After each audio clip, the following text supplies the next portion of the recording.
नमस्कार, knowledge graph में आपका स्वागत है। आज हम करंट अफेयर्स के इम्पोर्टेंट प्रश्न देखेंगे। प्रश्न नंबर 1, हाल ही में कौन सा जिला देश का पहला पूर्ण कार्यात्मक रूप से साक्षर आदिवासी जिला घोषित हुआ है? आपके ऑप्शन है ए झाबुआ, बी मंडला, सी अलीराजपुर, डी बड़वानी।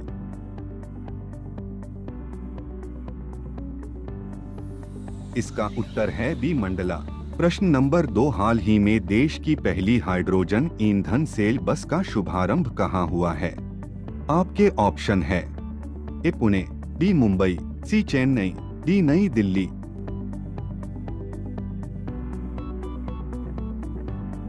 इसका उत्तर है ए पुणे। प्रश्न नंबर 3, हाल ही में किस राज्य ने दही हांडी को साहसिक खेल का दर्जा दिया है? आपके ऑप्शन है ए उत्तर प्रदेश, बी गुजरात, सी महाराष्ट्र, डी छत्तीसगढ़।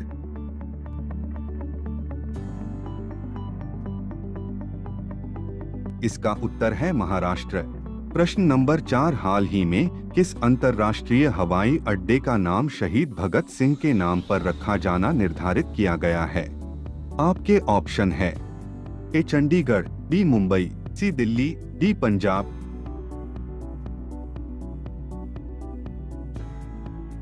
इसका उत्तर है चंडीगढ़।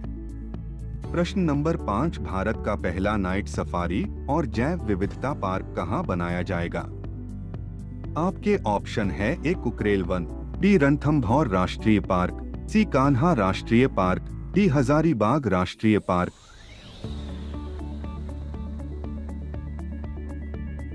इसका उत्तर है कुकरेल वन, लखनऊ। प्रश्न नंबर 6, राष्ट्रमंडल खेलों के संस्थापक कौन है? A Pierre de Coubertin, B मेलकली Marks Robinson, C Jan Smuts, D नापन Cooper.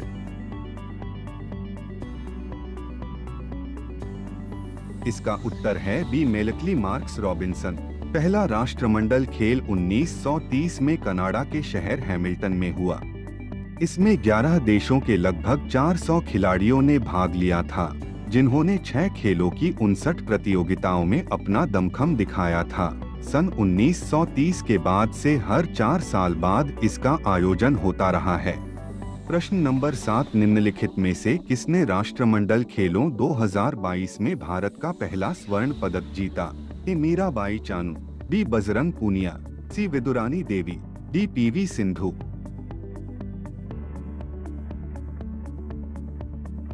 इसका उत्तर है ए मीराबाई चानू।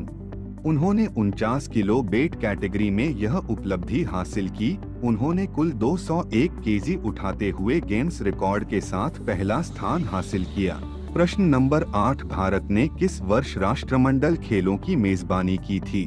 ए 2008, बी 2015, सी 2021, डी 2010।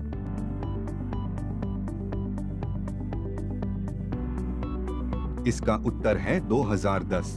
नई दिल्ली ने अक्टूबर 2010 में राष्ट्रमंडल खेलों की मेजबानी की। पहली बार भारत ने यह मेजबानी की थी और केवल दूसरी बार यह आयोजन एशिया में आयोजित किया गया था।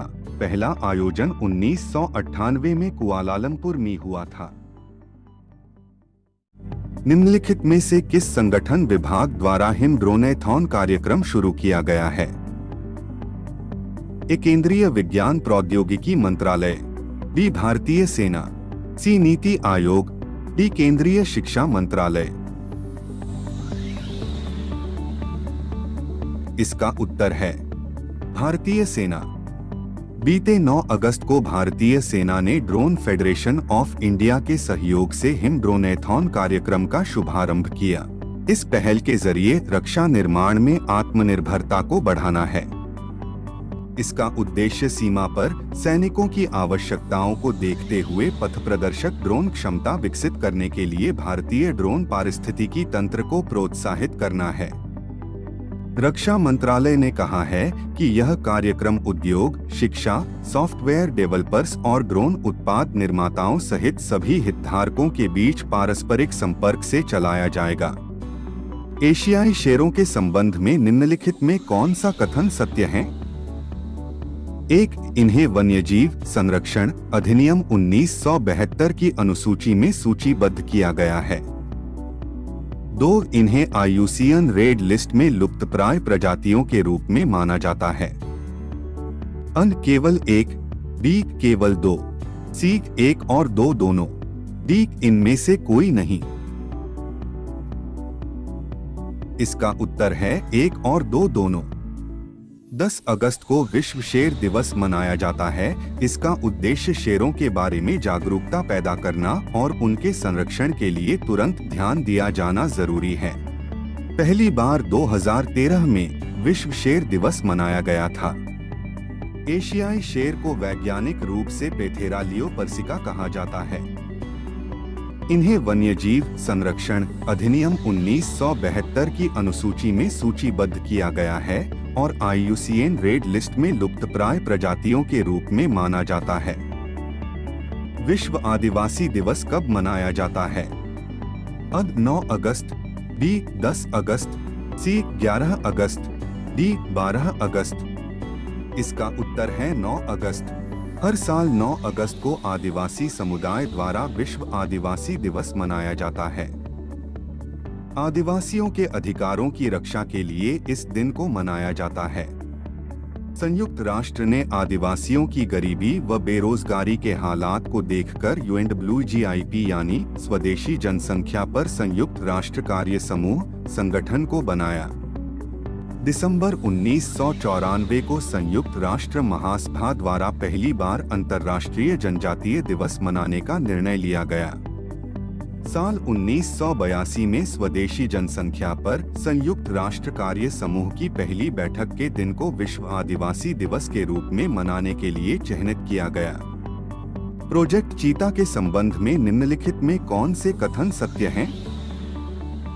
1. यह एक राष्ट्रीय परियोजना है जिसमें राष्ट्रीय बाघ संरक्षण प्राधिकरण और मध्य प्रदेश सरकार शामिल हैं। 2. इस परियोजना के तहत चीतों को उनके मूल स्थान नामीबिया दक्षिण अफ्रीका से लाकर मध्य प्रदेश में बसाया जाना है। 3. यह विश्व का पहला ऐसा प्रोजेक्ट है जहां एक बड़े मांसाहारी जीव को किसी दूसरे महाद्वीप में बसाने की कोशिश हो रही है। केवल 1, बी केवल 3, सी केवल 1 और 2, डी 1, 2 और 3।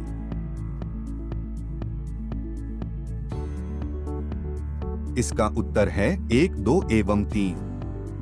हाल ही में इंडियन ऑयल कॉरपोरेशन और राष्ट्रीय बाघ संरक्षण प्राधिकरण ने प्रोजेक्ट चीता के लिए एक समझौता ज्ञापन पर हस्ताक्षर किए। इस MOU के एक हिस्से के रूप में IOC इस परियोजना के लिए 4 साल की अवधि में 50.22 करोड़ रुपए का अनुदान देगा।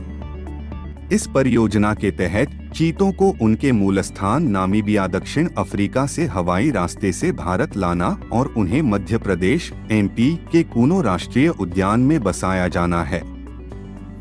भारत का चीता प्रोजेक्ट विश्व का पहला ऐसा प्रोजेक्ट है जहां एक बड़े मांसाहारी जीव को किसी दूसरे महाद्वीप में बसाने की कोशिश हो रही है। विश्व का सबसे बड़ा तैरता सौर ऊर्जा संयंत्र कहां बनाया जाना प्रस्तावित है? अ हिमाचल प्रदेश, बी उत्तर प्रदेश, सी मध्य प्रदेश, डी तमिलनाडु।